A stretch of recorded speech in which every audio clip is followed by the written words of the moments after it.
Queridos amigos, queridas amigas, mais uma vez o nosso cumprimento.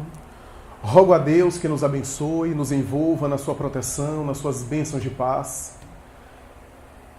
Pedindo aos espíritos bons, mormente as entidades espirituais que se dedicam a representar a figura excelsa de Jesus nessa casa, que abençoe a nossa inspiração, que faça com que a ressonância dos ensinamentos do seu Evangelho possa encontrar guarida em nossas almas, a fim de conseguirmos penetrar nas verdades espirituais ao nosso alcance.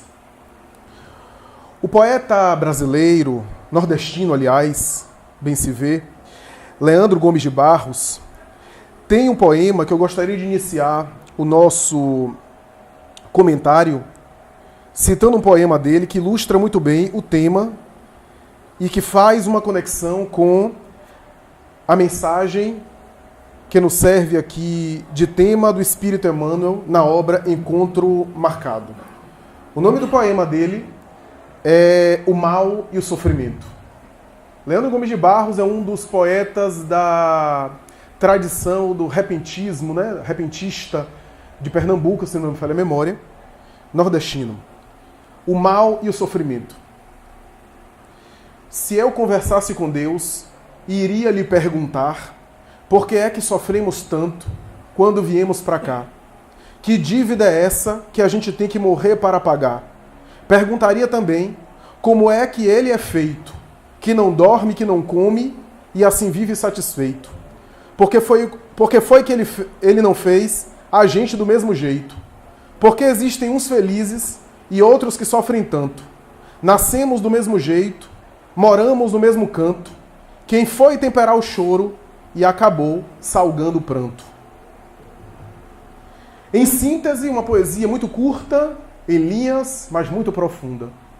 Porque toca nas questões existenciais que norteou e baseou praticamente a relação da criatura com Deus, com o sagrado, nas suas inquietações, ora propelindo o ser humano para buscar o sagrado e a divindade a fim de tentar encontrar um sentido, uma perspectiva simbólica, uma forma de ver a vida, de enxergar, de entender e de se consolar diante do sofrimento humano.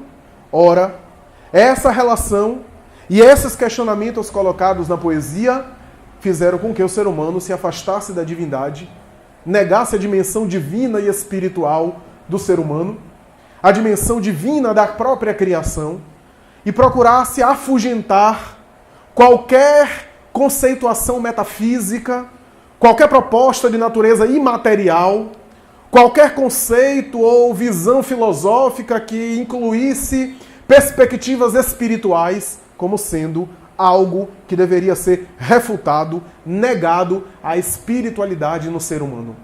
Essa é a ideia que perpassa esse poema. O poeta brasileiro consegue condensar em poucas linhas, 2 estrofes, as grandes questões que inquietaram o ser humano. O porquê do sofrimento.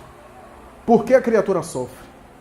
Qual é o sentido da criatura experimentar e padecer os sofrimentos na Terra? Qual o sentido da morte?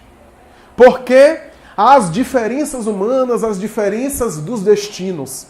E é assim que a relação da criatura com o Criador foi sempre na busca de, ora tentar solucionar essas questões, ora tentar se afastar do próprio sofrimento através de uma relação com a divindade de maneira material, de uma forma mágica, de uma maneira supersticiosa, ora encontrar um refúgio para essas questões e esses dilemas. É assim que a relação com o divino, ao longo de milênios na humanidade, ao longo de épocas muito recuadas, encontrá-la-emos quase sempre envolvida em aspectos materiais. A criatura dificilmente compreendendo as ou a divindade, a depender do conceito e do contexto histórico da época, politeísta ou na época já do monoteísmo, incapaz de acessar o divino em sua plenitude, inevitavelmente materializava os mecanismos divinos. atribuindo ao divino de maneira metafísica e mágica fenômenos que eram naturais, os aspectos da natureza, os fenômenos de catástrofe ou os flagelos naturais, ou então se relacionando com o divino na busca de soluções para esses problemas materiais. Sensível à dor brutal, à dor que constrange o físico, à dor que sacode o ser na sua sensibilidade mais imediata, o ser humano primitivo normalmente refugiava-se no sagrado quando a selvageria da barbárie o alcançava, já que o ser primitivo não tinha a sensibilidade moral do ser humano um pouco mais amadurecido. A dor da alma, a dor moral, já é sintoma de progresso. Já é sinal de certo amadurecimento. Porque no ser brutal, a dor é física, que o sacode. Porque ele não tem dilema ético. Ele não tem questões existenciais. Ele não reflete acerca de si, senão quando lhe dói as entranhas materiais. A experiência física, sensorial, é que o asselvaja. E ao mesmo tempo, no atrito com o sofrimento na matéria, ele desenvolve a emoção, a sensibilidade, através do fenômeno desgastante daquilo que chamamos sofrimento. É assim que nós vemos o culto nas religiões, desde a época antes da chamada civilização, conforme é constituída, nas civilizações mais primárias, como é o caso das civilizações, ou melhor, das épocas agrícolas, das épocas paleolíticas, das épocas primitivas, dos primeiros hominídeos, em que as escritas rupestres e os desenhos nas cavernas sugerem o culto aos mortos, o culto ao sagrado, sem nenhum tipo de noção de uma religião formal, de uma instituição que os ensinou daquela forma, dando a entender que já havia o conceito do espiritual naqueles homens primitivos, mas que naturalmente, através de um pensamento mágico, através da ideia de o culto erigindo de maneira exterior para tentar ter as suas necessidades aplacadas. A princípio, oferecendo ofertas aos deuses relacionados à chuva, às manifestações naturais, para que a sua produção agrícola pudesse render, pudesse dar. E naturalmente homenageava os deuses ou a deusa de determinado plantio. E assim é que o sentimento ou pensamento religioso foi se desenvolvendo a partir do chamado culto exterior. Nós temos milênios em culto exterior. Milênios. A humanidade, 99% do processo sociológico e antropológico da humanidade, na tradição religiosa, foi de culto exterior. Foi da experiência do sagrado através das expressões exteriores. Monumentos, pedras preciosas, livros sagrados, amuletos, talismãs, rituais, liturgia, de tal forma que mesmo hoje isso está tão entranhado entre nós que muitas vezes não nos damos conta que estamos repetindo reminiscências arcaicas. Mesmo na prática espírita que tenta nos libertar, a gente vai fazer o evangelho no lar e ficamos mais presos ao ritual do que a experiência do evangelho no lar. Como falamos agora há pouco, faz mais ou menos 2 horas, em uma outra casa aqui próximo. Então a gente faz o evangelho no lar e entedia a criança, ou filho, ou adolescente, que não está acostumado àquela prece inicial que dura 20 minutos, a vibração que dura mais 30. E aquilo se torna enfadonho. Porque a gente está pegado muito mais à liturgia, a prece no começo, a leitura, do que necessariamente uma conversa espiritualizante. E é assim que a gente, sem se dar conta, ainda repete padrões. Mas não é uma condenação, não é uma crítica, é apenas um entendimento. Uma vez que estamos há milênios. Há milênios remonta essa experiência arcaica, essa experiência mais primitiva, essa experiência mais basal, do ser humano primitivo, do ser humano instintivo, do ser humano que se acostumou em um hábito arraigado ao relacionamento com a dimensão religiosa através do culto exterior. O Holocausto foi uma das primeiras manifestações do sentimento religioso. Matar uma vida e oferecer a vida para que tivesse a sua vida poupada. Através do sacrifício dos animais, sacrifício dos seres humanos, mais adiante o sacrifício dos vegetais. E assim a gente tem épocas. A época da litolatria, a adoração à pedra, à rocha. A fitolatria, a zoolatria. Em algumas regiões do Oriente, como é o caso da Índia, ainda há o culto a determinados animais sagrados, como sendo divindades na terra. E assim, nós vamos vendo o pensamento, o sentimento religioso desenvolver-se. A própria guerra, dizem alguns estudiosos da sociologia da religião, é fruto de um sentimento religioso. Matar a outra vida e oferecê-la aos deuses, através da guerra. É essa a ideia. Então, eu ceifo, eu destruo a outra vida do outro clã, porque se eu destruir o meu clã, eu fico sozinho, sou atacado também pelos animais ferozes, pelas manifestações naturais, pelas agressões da natureza, então eu mato outro clã e ofereço. E aí os deuses me abençoam com isso. Parece estranho ao nosso olhar atual, mas esse era um pensamento legítimo, era um sentimento legítimo religioso. A gente vê isso. Recentemente eu estava vendo um filme de Martin Scorsese, um filme da máfia italiana, e um dos gangsters da Cosa Nostra, antes de sair, ele se ajoelha num altar católico, ora e pede a Deus para matar o outro grupo gangster e ter a sua vida poupada. E depois que ele vence, ele volta e diz: Senhor, muito obrigado. Matamos não sei quantos. E só 10 homens meus foram perdidos no confronto. Em Um Poderoso Chefão, a mesma coisa. Don Corleone agradece a Deus em orações porque matou outro grupo. É um pensamento infantil. É um sentimento religioso ainda primário. Não é condenável. É apenas primário. Não é negativo, é primitivo. É esse sentimento que remanesce. E esse pensamento mágico tende a estabelecer predominância egóica do meu, dos meus, dos nossos, em detrimento dos demais. Seja um país, seja um grupo religioso, seja um contexto filosófico, seja um ideal político que deve predominar, mas que tinha raízes no passado, no sentimento religioso, ainda infantil, desenvolvendo-se.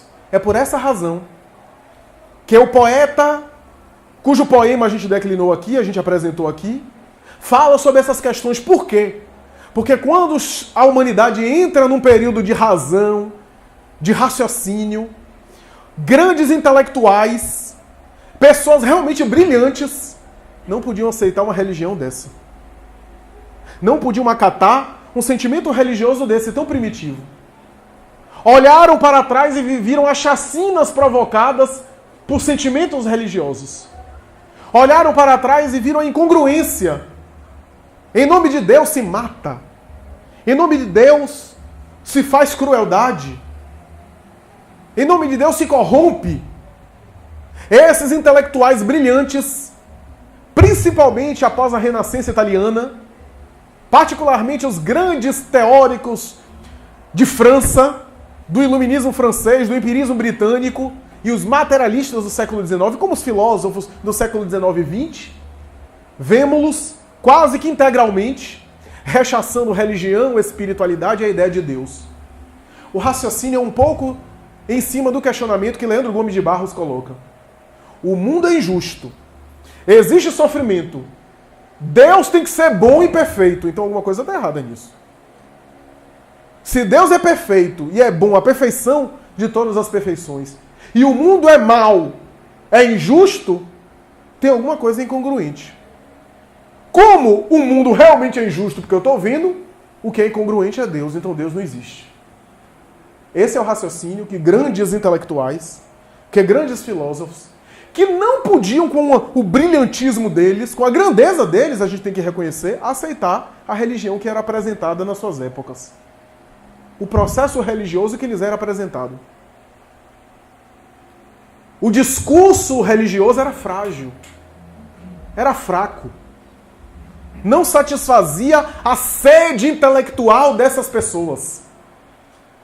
No século XIX, século de Allan Kardec, Kardec era uma exceção, um ponto fora da curva. Porque na época de Kardec, ser religioso, fazer prece, era coisa de gente que não sabia pensar. Tava démodé, caiu de moda. Era feio, era vergonhoso. A tradição cultural do século XIX e começo do século XX era que um homem inteligente não podia ter fé. Não podia ter experiência religiosa. Porque não se coadunava uma coisa com a outra. A chave aqui está na incompreensão da divindade, na incompreensão de Deus. Quanto mais o ser humano avança, melhor ele compreende a divindade, mas ainda nos falta muito. Ainda não conseguimos entender a divindade. Do politeísmo desordenado, onde a ideia dos deuses em conflito resultaria no universo caótico, até o universo do cosmo, uma unidade que tinha um princípio gerador, uma fonte única, uma causa inicial, comum a tudo, que gerou monoteísmo a partir de Moisés e os grandes patriarcas do povo hebreu, para depois contaminar praticamente todas as nações da terra. Nós vemos o pensamento religioso evoluindo. Uma compreensão mais exata da divindade, mas ainda a imagem e semelhança do homem. Daí, material como o homem era material. Daí a ideia da vida após a morte também era material. O inferno com chamas era o que o indivíduo da Idade Média achava de pior de sofrimento. Alguém morrer queimado. Ou um paraíso ocioso, porque não trabalhar era uma bênção. Quem trabalhava na Idade Média era escravo.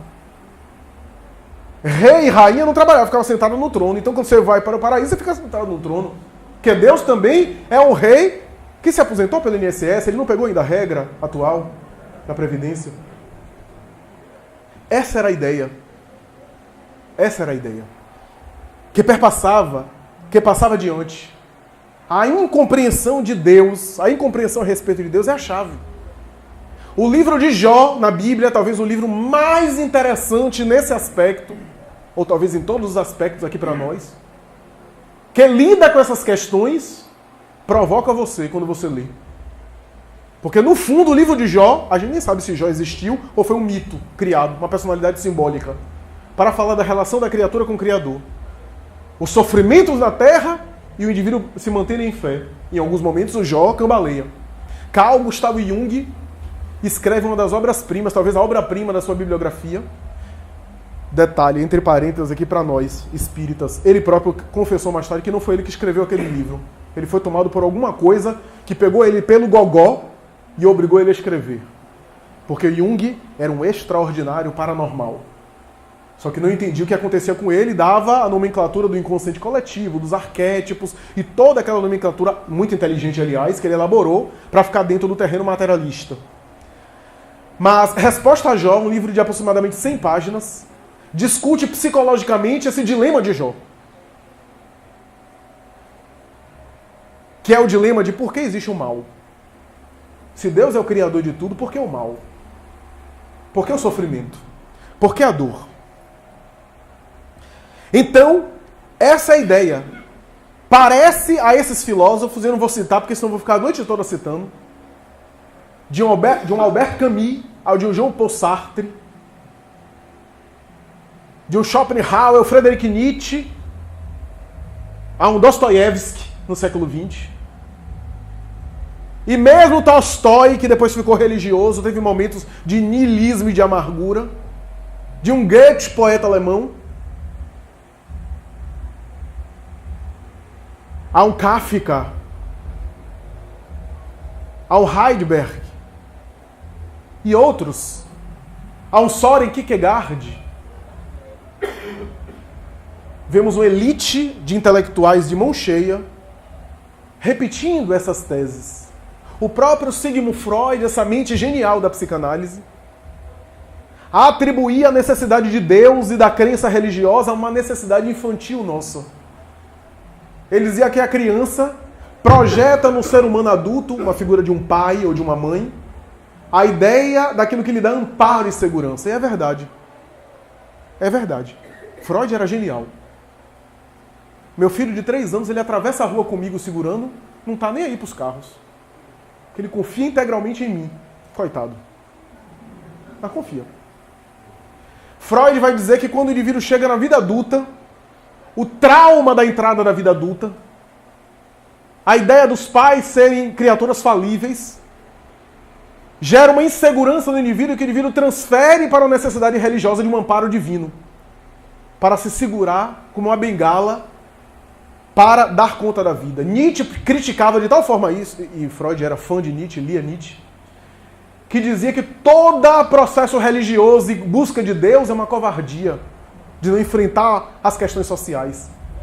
E chegava a ironizar dizendo que o único cristão verdadeiro morreu na cruz, para dizer da coragem de enfrentar os desafios. A verdade é que se a gente for aqui alongar muito sobre esses processos, eu vou levantar uma série de argumentos desses teóricos. Mas o que é interessante a gente pensar é que, apesar de toda essa argumentação, o que é digno de nota é que quanto mais passa o tempo, mais a gente avança em intelectualidade, em tecnologia, mais há a necessidade da busca do espiritual, do divino. Se não houvesse algo nas leis da natureza inerente ao ser humano, o ser humano já deveria ter derrubado essa necessidade. Mesmo em regimes políticos totalitários e a rigor materialistas, como é o caso do comunismo soviético de Stalin, que se pressupunha ser uma sociedade essencialmente materialista, hoje a gente sabe que brotava na sociedade stalinista núcleos religiosos e reuniões de religiões.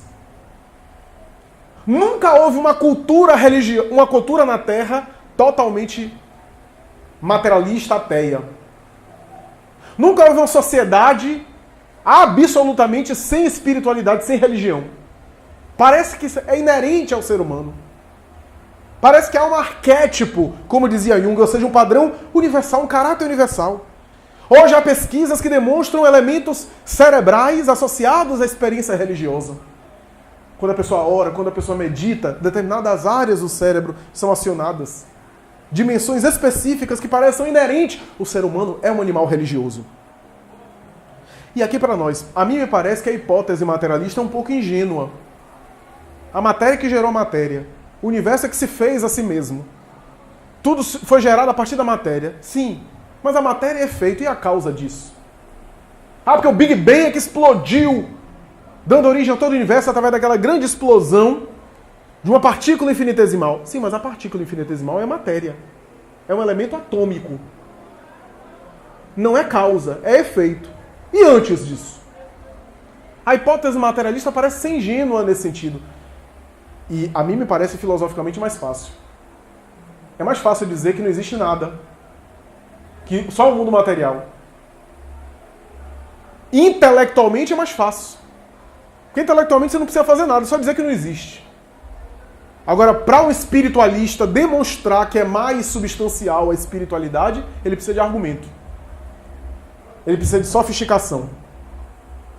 A verdade é que Allan Kardec examina essas problemáticas sem encerrar o assunto. Primeiro, em O Livro dos Espíritos, primeira parte, quando fala sobre os elementos gerais do universo e Deus como causa primária.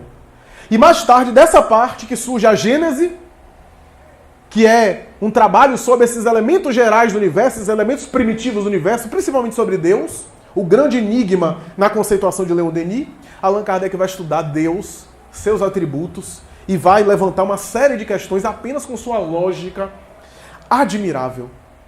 Primeiro ele diz, aliás, repete os espíritos, que na mentalidade humana nossa é impossível a gente compreender totalmente a divindade. É impossível. É preciso a gente partir desse pressuposto. Como diz Emmanuel, da mesma forma que um verme não consegue entender o sol embora sinta os seus raios que o aqueçam. Então, o sapo não consegue entender as estrelas. O ser humano não consegue entender a divindade. Os espíritos dizem a Kardec, falta um sentido. Falta-lhe um sentido. Falta um sentido ao ser humano. E compara um cego de nascença que nunca viu a luz e que já nasceu cego, não conseguindo compreender o que é o raio de luz, porque já nasceu cego, não tem referência nessa encarnação. Como é que ele explicaria uma coisa que ele nunca viu? Falta um sentido. E se os espíritos dizem que falta um sentido, não é um sentido material. Porque um dos atributos de Deus é imaterial. Então esse sentido que falta não pode ser um sentido material. Kardec diz isso tudo fazendo deduções lógicas, que eu acho brilhante. E aí ele começa a dizer os atributos de Deus. Deus tem que ser imaterial. Tem que ser. E ele diz por quê. Ele tem que ser todo bom, soberanamente bom, justo. Ele tem que ser perfeito. Porque não seria Deus. Tem que ser único. E ele vai dizendo. E em A Gênesis ele diz assim, mas essas não são as características que definem a divindade de maneira absoluta. Essas são as características que a divindade não pode deixar de ser. Isso é que Deus não pode deixar de ser, mas o que ele é a gente não sabe ainda. Olha que negócio complicado, porque a nossa referência toda é de matéria. Mesmo que seja uma matéria fluídica, uma matéria espiritual, uma matéria das colônias, é matéria. Um ser que é imaterial. Um ser que não está dentro do tempo e do espaço. Pelo contrário, ele que criou o tempo e o espaço. Um ser para o qual não há nem passado, nem futuro, mas um eterno presente. Um ser que é, como diz o psicólogo transpessoal Jean-Yves Leloup. Deus é.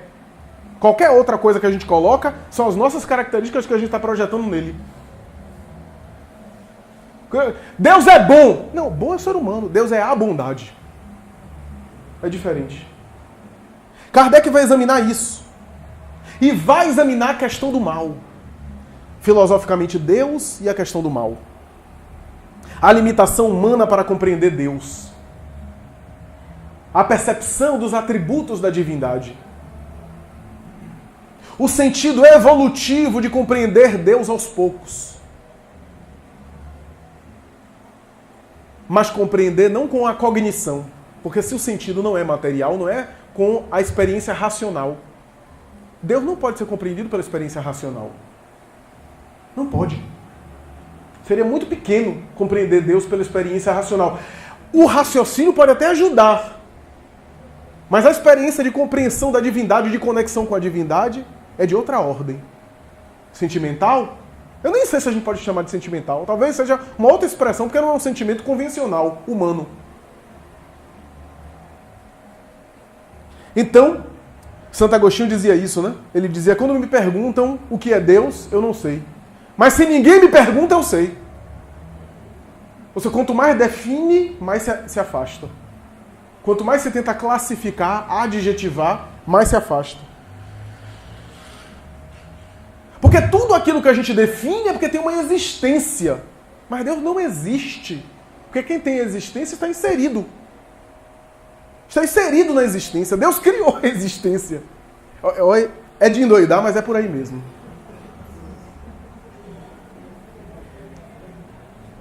E aí, quando ele vai falar sobre as manifestações da divindade sobre nós e sobre a criação, Allan Kardec fala sobre o fluido cósmico. Uma matéria que mergulha no universo e que penetra tudo. Que é o pensamento de Deus se espraiando. É a matéria mental divina, como diz André Luiz. O psiquismo divino, através do fluido cósmico. Porque pensamento é matéria. O pensamento de Deus também é matéria. Não é a mente de Deus, mas é o pensamento dele através do fluido cósmico. Ele preenche o universo e ao mesmo tempo está fora dele. Ele coloca um pouco dele mesmo na criação e ao mesmo tempo não é só a criação. Como o pintor coloca algo dele no quadro, mas não é o próprio quadro. Kardec vai dizer que quanto mais o ser humano é materializado, mais ele concebe essas coisas de maneira mais material. Quanto mais ele se espiritualiza, mais ele espiritualiza essa compreensão. E aí adentra a questão da relação de Deus com a criatura e da criatura com Deus. Em todas as épocas da humanidade, a gente sempre tentou materializar isso. Ora, cai uma chuva e dá o plantio.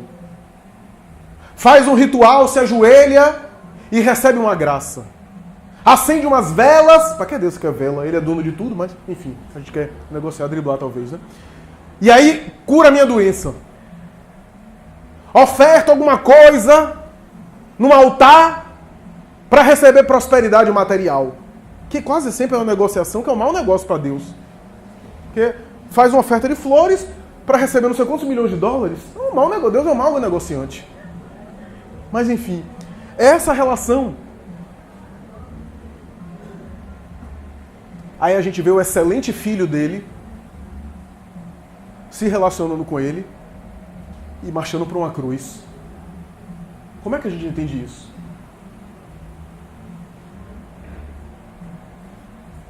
E ali dando graças e dizendo que estava se cumprindo a vontade dele. Em todo aquele processo arquetípico do Calvário, da condenação dele, das bofetadas morais, da violência física, da crucificação, da dor de sua mãe. No Calvário a gente tem um arquétipo miniaturizado de tudo aquilo que a humanidade pode sofrer na Terra. Todo tipo de dor está ali na cruz, no momento final de Jesus. Na entrada dele em Jerusalém, em cima do jumento, sendo homenageado, até mais tarde, quando ele expira, esmagando o próprio pulmão sob o peso do corpo, por conta do ritual da crucificação. Como é que a gente compreende isso? Estava se cumprindo a vontade do Pai e ele se alegrava por isso. Aos olhos mais imediatos, isso é masoquismo. A compreensão da divindade. Mas a verdade é que é porque a gente compreende a divindade em termos materiais. Oscar Wilde, eu falei isso numa palestra anterior, aqui nem mesmo nessa casa, que era um escritor e teatrólogo, dramaturgo, intelectual de mão cheia, e um tanto cético com a religião. Ele costumava ironizar a religião, mas tem uma frase dele, uma das frases mais famosas dele, que ele diz o seguinte: sabe qual é o maior castigo que Deus pode fazer a você? É atender todos os seus desejos. Eu acho que é mais ou menos assim. Porque se tudo que Deus atendesse do que eu pedisse para Ele em diferentes momentos da minha vida, eu estava acabado. Porque a gente nem sabe o que pede. Então a relação com a divindade é outra. A relação com a divindade não é de maneira mágica, porque a gente sempre acreditou de maneira mágica. Quando eu li Paulo e Estevão pela primeira vez, e Saulo chegava na estrada de Damasco perseguindo os cristãos, às portas de Damasco, ele cai do animal, Jesus aparece a ele, eu disse, meu Deus, que fenômeno. E eu pensei comigo, pô, que negócio é esse? Agora que eu quero ver. E aí ele chora, se converte ali, mas o que eu achei mais interessante é o seguinte, Jesus olha para Saulo e diz, Senhor, o que queres que eu te faça?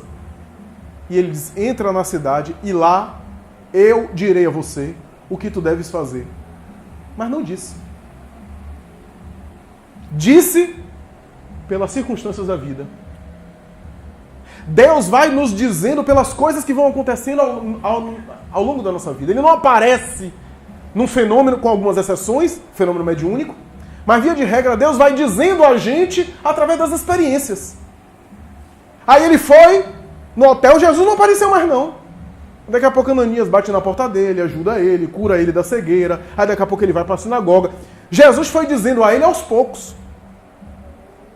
Já pensou Jesus pegar ele na estrada de Damasco? Olha, você vai se converter ao cristianismo, vai sofrer um monte de apedrejamento aqui em Damasco. Quando você for para Jerusalém, você vai ser atado a um poste, vai tomar 39 açoites, que é o máximo que a legislação impõe, vai ficar em frangalhos, vai ser jogado no monturo, nos lixos da cidade, vai ser apedrejado várias vezes. E quando você for para Roma, alguns anos lá adiante, você vai ter a sua cabeça cortada. Saulo não ia ter maturidade. Ele foi, ao longo da vida, desenvolvendo essa maturidade para conseguir lidar com isso. Eu tenho um filho de 3 anos. Se eu pegar ele e disser, em nome da verdade, disser a ele que o pai dele vai morrer antes dele e que ele vai enterrar o pai dele, isso não seria amor. Em nome da verdade, eu estaria cruelmente agredindo. Eu estou dizendo a verdade, mas nesse momento ele não tem condição de entender. Ele vai entender depois. que possivelmente o pai dele vai morrer antes dele. Pelo menos dentro da lei natural. Então, é essa a ideia. É essa a relação. Jesus apresenta isso na sua lição inesquecível. Ninguém como ele sintetizou a sabedoria. Quando ele dizia, eu e o Pai somos um, é como se ele dissesse assim, você quer saber como é que é Deus? Veja a minha vida. Eu sou a divindade se manifestando, porque Deus nunca aparece. Eu gosto tanto disso. Saulo Ribeiro, que é escritor da Federação Espírita Brasileira, e que gosta de colocar isso, né? Ele tem um texto sobre isso. Haroldo Dutra Dias gosta de citar essa expressão de Saulo Ribeiro. Deus é o único que nunca aparece. Sabe por quê? Porque ele é o mais humilde de todos. Ele vai ajudando a criatura e vai ajudando a criação através da sua obra. Por isso Kardec vai dizer, em vez de tentar entendê-lo, olhemos para a obra. Porque todo efeito provém de uma causa. E todo efeito inteligente, de uma causa inteligente provém. A partir dos efeitos, temos uma ideia da causa. A nossa própria inteligência, mais ou menos limitada, é efeito de uma causa mais inteligente. É isso que Emmanuel vai desenvolver no texto que nos serve de tema. Encontro marcado, Deus e nós. A relação da criatura com o Criador. Jesus estabeleceu no amor aquele processo divino da criatura espiritualizar-se. Por quê? O amor é um sentimento que ao mesmo tempo é o resultado da evolução do espírito, concorda? O espírito, ao evoluir, ele consegue amar mais, e amar de maneira mais espiritual, mais sublimada, menos carnal, menos apaixonada. E ao mesmo tempo que é o final, que é o fruto, que é o produto, ao mesmo tempo o amor é o meio. Por que o meio? Porque a criatura evolui exercitando o amor. Amor aqui no sentido mais profundo da palavra. Caridade, perdão, respeito, tolerância, tudo isso são manifestações desse amor. O amor é um sentimento. A manifestação são essas atitudes. Por isso Kardec diz, fora da caridade não há salvação. Por quê? Porque a caridade é esse amor em ação. É esse sentimento colocado em prática. Caridade não é só doação de cesta básica. Aliás, essa é a caridade mais simples. A doação material. Porque tem gente que dá a cesta básica, mas não dá o perdão. Que dá o pão, mas não dá atenção. Que consegue tirar todo o dinheiro e dá, mas não consegue tolerar o defeito do outro. Aceitar o outro como ele é. Que é uma caridade muito mais difícil. Muito mais difícil. Então, é esse amor. Emmanuel vai dizer que é necessário participar da obra divina, porque Deus participa da obra humana. O amor é um sentimento que é humano e é divino ao mesmo tempo. Nos humaniza e ao mesmo tempo nos diviniza. À medida que nós amamos e vamos amadurecendo e educando esse amor, a gente tem expressões mais altas e mais profundas desse amor. Mais profundas. Deixa eu contar uma coisa. Já caminhando para o encerramento, porque já chegamos quase no horário. Citando meu filho, por exemplo, eu estou no momento de cortar o Netflix quando ele não se arruma para ir para a escola. 3 anos. Ele fica chateado. Às vezes entra no carro sem querer falar comigo. Eu, como tenho outra maturidade, eu entendo. É melhor assistir Peppa Pig do que ir para a escola. Mas por amor a ele, eu estou encaminhando ele para a escola. Ele não entende ainda. Ele não acha que isso é amor. Deus faz isso o tempo todo comigo, conosco. Deus nos convida, às vezes através de uma experiência dolorosa, a conhecer expressões mais altas do amor dele. E a gente não quer, ficava chateado. Vai chegar um momento que cortar o Netflix já não vai surtir efeito. Eu vou ter que estabelecer outra estratégia. Quando ele estiver mais velho, de repente, naquela fase que tem que entrar na escola sem a mãe, sem o pai, porque senão é vergonha, eu posso ameaçar, dizer assim, ó, eu vou entrar abraçado, eu vou gritar, filho, beijo do papai. Que aquilo não é uma vergonha. Ele vai, não precisa não. Então a gente vai, a depender do período, a depender do período. Deus faz isso conosco. Deus faz isso conosco. Então não é problema se a gente estava na ignorância e ainda tinha um pensamento mágico. O problema é quando a gente desperta e querer ficar na ignorância. Jesus estabeleceu, até João Batista, o reino dos céus era tomado pela violência. Ou seja, o que é isso? As criaturas cresciam através dos processos de expiação e de prova. Até João Batista, ele estava dizendo que a partir dele há a oportunidade de fazer escolhas. O amor que cobre a multidão de pecados. O reino de Deus que está dentro de nós, que é a obra divina no coração do homem. Essa é a ideia, porque a relação que a gente tem com a divindade, mesmo aqueles que não acreditam na divindade, tem uma relação de ceticismo. Modula, de alguma forma, a relação que a gente tem com o mundo. Se eu tenho uma relação muito ingênua com a divindade, eu tenho uma relação ingênua com as pessoas.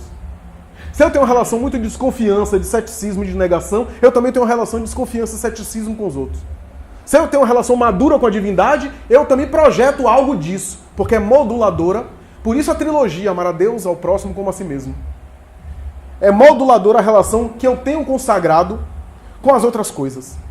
Por isso, meus amigos, a experiência de participar da obra divina é uma experiência subjetiva, uma experiência atemporal, que não tem a ver com o fenômeno mediúnico, tem a ver com o luminoso, como dizia Jung, o divino em nós, a transcendência em nós, que às vezes passa ou perpassa por dor. Os místicos da Igreja Católica, a partir de São João da Cruz, chamam essa experiência do religioso dedicado ao bem. Por que uma criatura dedicada ao bem passa às vezes por tanta prova, sofre tanto? São João da Cruz deixou escrito sobre isso, aquilo que ele chamou noite escura da alma. Entrou numa grande escuridão. Ele teve sintomas de depressão, inclusive. São Francisco de Assis também. Madre Teresa de Calcutá, muita gente não sabe, tinha sintomas depressivos. Tinha uma enxaqueca crônica que o acompanhava a vida inteira. Por isso, veja as fotos de Madre Teresa, sempre com aquela cara melancólica, quase nunca sorrindo. O seu confessor, que ela se confessava, declarou que ela tinha grandes angústias em relação à divindade. Grandes experiências de dúvida.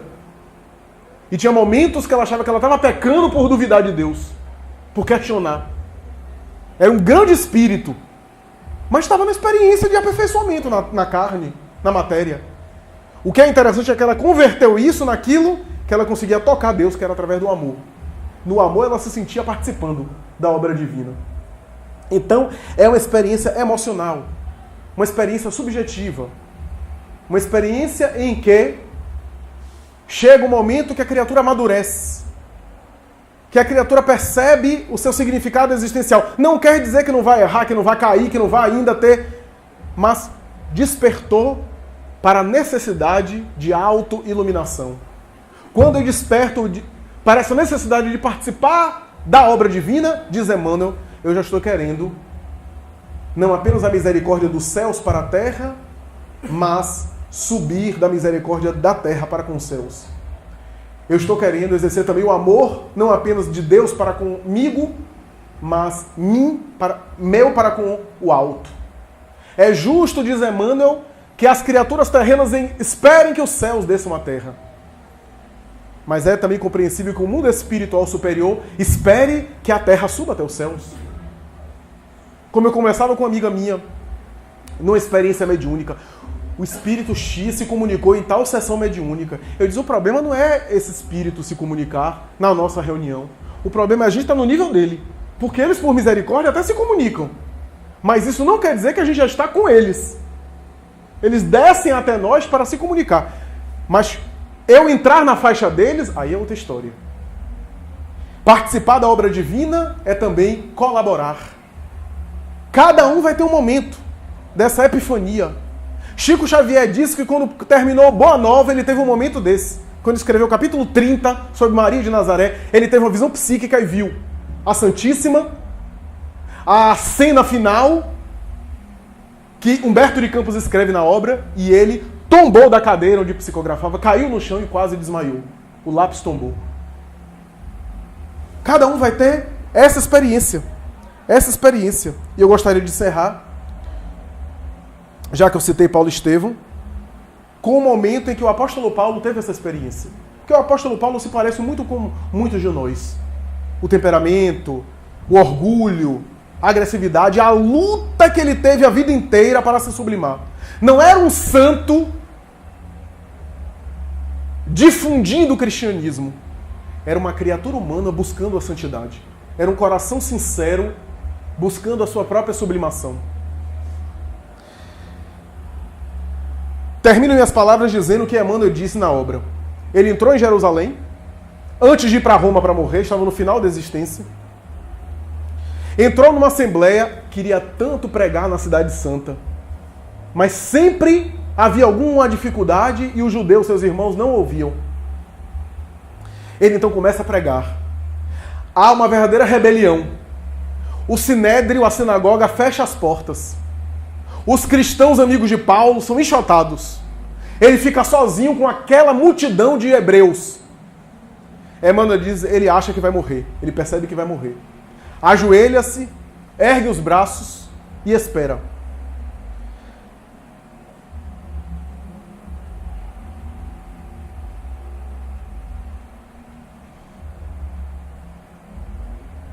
Grande serenidade estabeleceu-se na assembleia. Várias mulheres soluçavam baixinho. Áquila e a esposa dirigiram ao apóstolo um inovidável olhar e a pequena caravana demandou o cárcere na sombra da noite.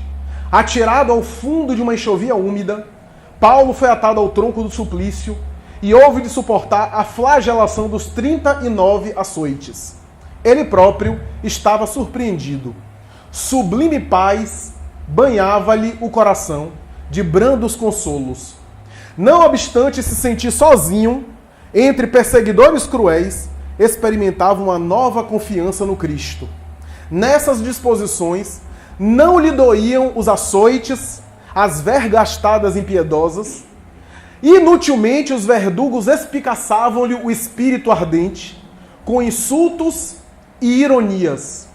Na prova rude e dolorosa, compreendeu alegremente que havia atingido a região da paz divina no mundo interior, que Deus concede a seus filhos depois das lutas acerbas e incessantes por eles mesmos mantidas na conquista de si mesmos.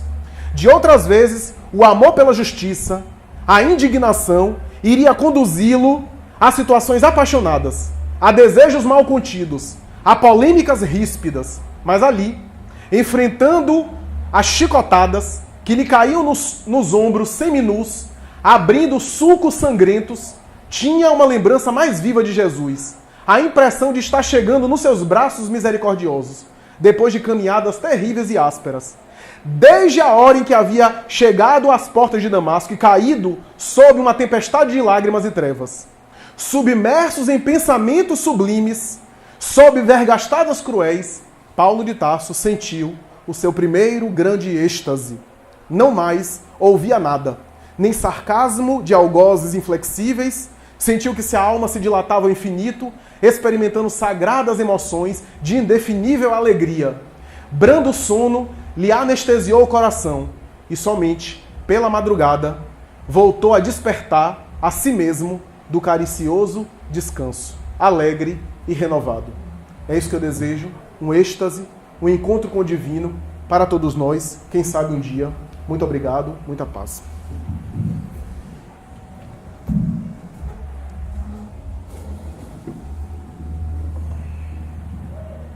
Bem, isso nos remete a várias questões. Pena que o tempo